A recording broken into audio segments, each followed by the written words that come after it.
Good day to all. I hope your day is good.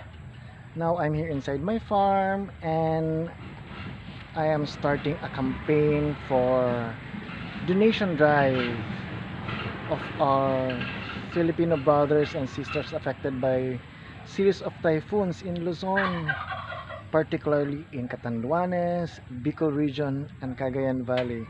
So with the help of Bird's Nest, Socialerong Haciendero, that's me, Kokoy Ributa, is raising funds for our affected communities.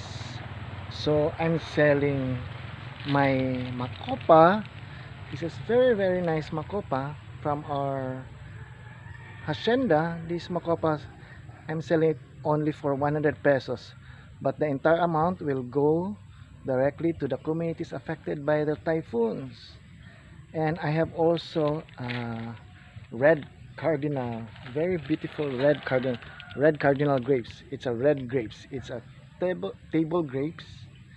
I'm selling this for 500 pesos.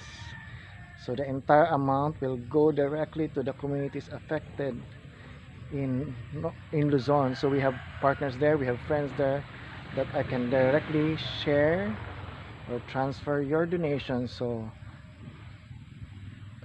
the way of helping is you can buy this seedling, my makopa and grapes, and we will donate the money to our partners in Luzon. But you can keep the seedlings and you will plant it in your farm or in your backyard to remind us that we need to nurture our trees. It's a wake up call. Good day to all.